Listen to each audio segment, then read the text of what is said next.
Hi, welcome to Wednesday. First of all, last week was about the coronavirus, and I figured I would get more letters about it, and I did. And a few more came in, and they were very specific, like the week before. And I have decided that I am not going to be answering any more of letters concerning the coronavirus. I'm not a medical expert or a spiritual advisor. So if that concerns you, what you wrote in your letters, then seek out an expert that can give you an answer.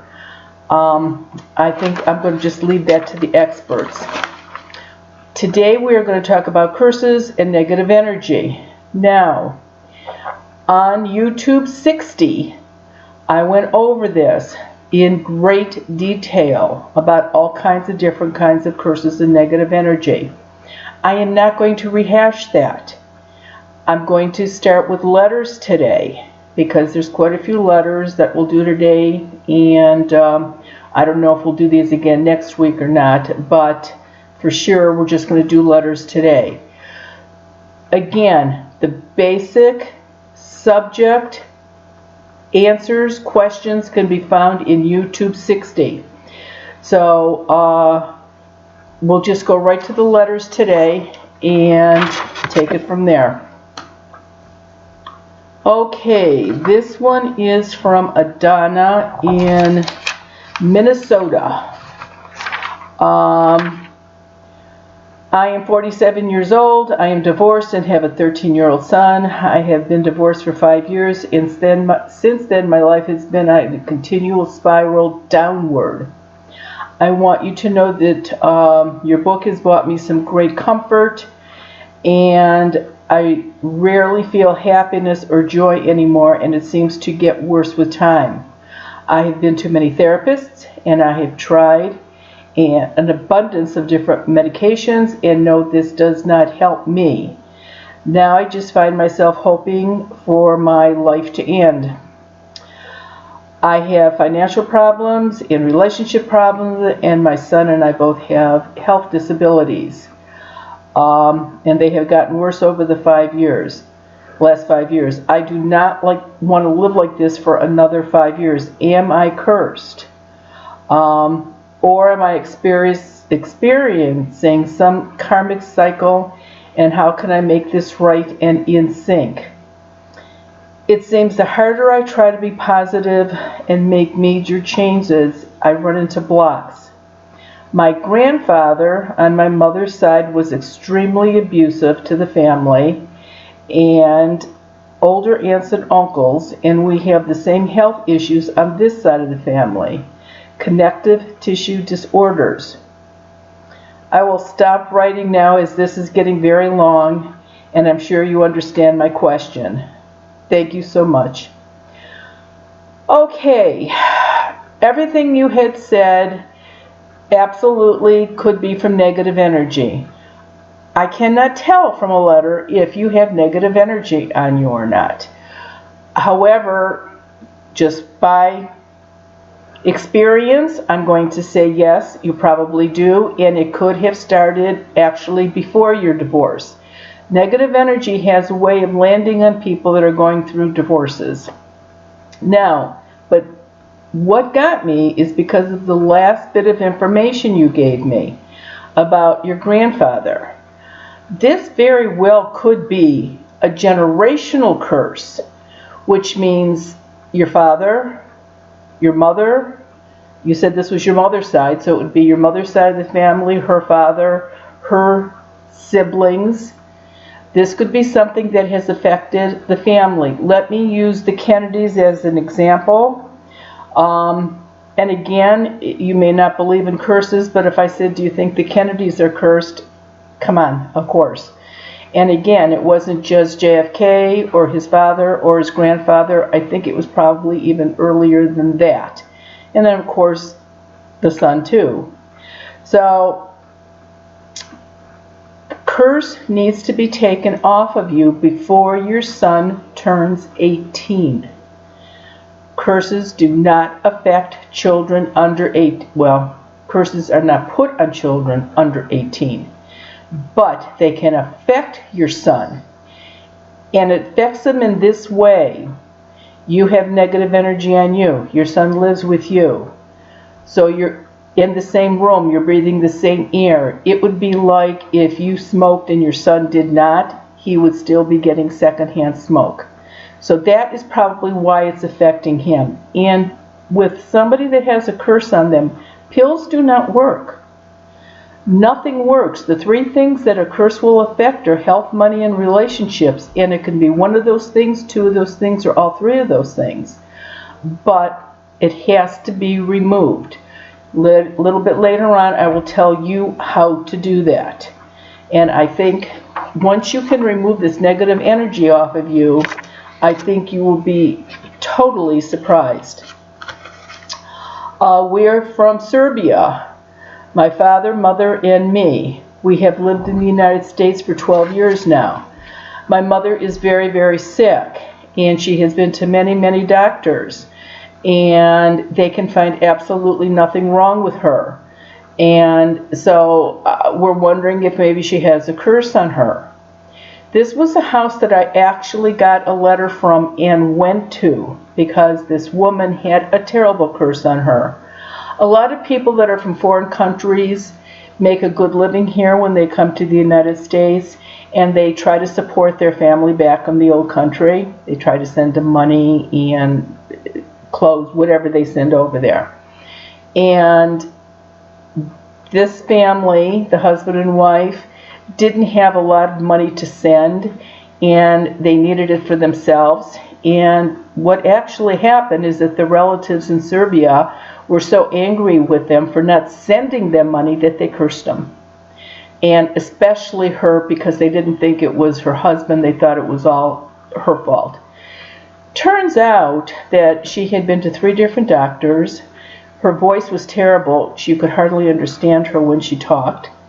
So I did go out to their house, and I took the curse off of her, and it was concerning health. And I told her she had to go back and see her doctor. And she said that none of the doctors would see her anymore. And I said, I don't care if you go through an emergency room. You need to see somebody. And the husband and the daughter said, well, they said it's in her head. She needs to see a psychiatrist. I said, nope, not this. She needs to have some tests done. Without the curse on her, the tests will show something is wrong. And let's face it, if you've got something wrong with you and they test you, you need to find out what it is so it can be fixed. So she actually did find another doctor that would do some scans on her. And here she had a tumor right between her lungs, close to her esophagus. And it never showed up on CTs, it never showed up on x-rays, it never showed up on anything because of the negative energy. And once it was taken off of her, once the negative energy was taken off of her, and she got the treatment she needed, she is absolutely fine. This happened 8 to 10 years ago, and she is fine. She is still alive. But if we hadn't taken the negative energy off of her, she probably would have died. Okay, this is Shelley from Texas. The ghost in my house has put a curse on me since I started using a smudge stick. Nope, nope, nope. Live people put negative energy or curses on people, not ghosts. And of course the exception was the generational one, which I just discussed. But everyday curses are never put on by ghosts. They are put on by live people. So if you do have negative energy on you, it was not put on by your ghost. And a smudge stick will actually help release negative energy and make your ghost very lethargic, very laid back, and so it makes a huge difference. So nope, ghost did not do this. This one is from Derek. I heard you on a radio morning show, and you struck a nerve. I am at my wits' ends. Prior to 2010, I liked my life. I was never rich, but I was never poor. Something happened, then things have never been the same. I always used to say to myself, I may be broke, but I'm not poor. Well, since 2010, I feel very poor. My personal life aside, which has also taken a dive, divorce, being abandoned by all my friends, etc. I am a landscape contractor and used to bill $300,000 a year. These days I'm lucky if I top $100,000. I won't waste any more of your time on my sob story, other than it was mentioned on the radio that negative energy or a curse could be taken off. I didn't understand or hear which of your books you describe that in, and I would definitely like some guidance. Derek, and again, I don't know how your divorce was. Was it a nasty divorce? It just depends. It could have absolutely, been put on you from that. I would have no way of knowing from a letter, but it sounds like you probably do. It sounds like your curse is affecting money and maybe even relationships. So toward the end, I will show you the book and I will tell you different things that you can try. This one was interesting. I'm not quite sure what they were asking me, but this is from Ed in Nevada. Please send me or tell me information about reversing curses. I heard you on the radio and I would like to reverse this and send it back to who put it on me. No. We don't do that. Negative energy can be taken off, but it's released and universal law takes care of it. You do not want to send it back to somebody. I believe in karma. You do that and it's going to come back and bite you right in the butt. So don't do that. Okay, so some of the things that you can do to get rid of negative energy. Number one, the 13th chapter, which I think is pretty cool being the 13th chapter, in this book, When Ghosts Speak, is how to remove negative energy off of a person, a place, or a thing. Any of you can do this. You cannot do it to yourself, but you can do it for somebody else. Now, you can do your own property, you can do your own house, you can do your own objects in your house, but you cannot do it to yourself. So find a buddy, have them do it to you, do it to them, do it to each other. This is a total win-win. If you do not have a curse or negative energy on you, and you do this, you're not going to get negative energy. If you have this, and you do the little ceremony, and you did it wrong, it's not going to make it worse. So it's totally a win-win situation. And again, anybody can do this. So get the book, go to the library as soon as libraries are open after the virus, or it is on it's on Amazon. Thanks, Ted. And you can order it that way, and it's also recorded, so you can listen to it too.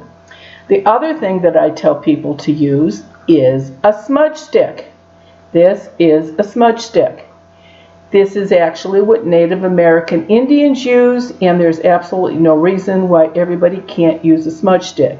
Besides making spirits lethargic, this will also take care of some of the negative energy in your space.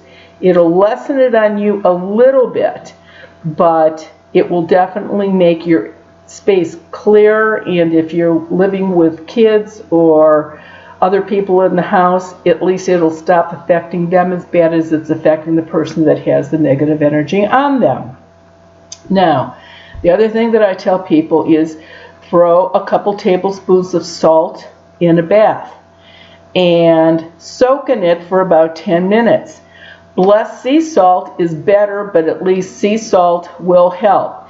If you can do that every 2 or 3 days, it will make a difference. What will happen, think of a hard-boiled egg. When you hit it, it gets fine cracks in it. You have to really smack it to start peeling the shells off. Well, when you start taking sea salt baths, it puts those little cracks in the negative energy around you, and it will definitely make a difference. You will feel a difference. I have told people that they sell sea salt soap, which you can get just about anywhere, and people that don't like to take baths, like to take showers, use this. And remember, sea salt is what's used in water softeners. It is used in stuff to put in your bath to make the water soft. It's nothing that's going to hurt you. So this was interesting with the sea salt. And so I started thinking about it, and we know a gal that makes wonderful goat's milk soap. So I approached her and I asked her if she could make me some blessed sea salt soap. And she has. Now, hers is goat's milk too. This one that I bought is 3 ounces. This one that the gal has made is 4 ounces. No coloring, no scent, which in my opinion is better than the one that has a scent or has the coloring in it. Lathers up beautifully. This will put a wonderful barrier on you where it would be working the same as if you took a sea salt bath. So definitely you have options. There are definitely things that you can do. You don't have to sit there and take it. You don't have to be that person that goes, oh, if I didn't have bad luck, I wouldn't have any luck. And I'm a born loser. And there's a cloud, black cloud over my head. Get over it. Do something about it. Don't be a martyr if you don't have to be. Okay, next week we will just be taking regular questions. I don't know if there'll be follow-up on anything we talked about today, which we will handle. Ted and I are fine. We are healthy. We are following the rules. We are staying in the house. I am making back a lot of calls. However, the people that I'm reaching are frustrated as long as I am too, because if I can clear the house or give you information that say your house is clear, there's nothing there, that's great. It's a person off my list. However, if you've got something in the house, I can't come out now, and you don't want me there now anyway until we get this virus under control. So it's a win-win-win bad situation. So you still have it, but at least I'll give you different options that you can try. So take care, and we will see you next Wednesday. Thanks.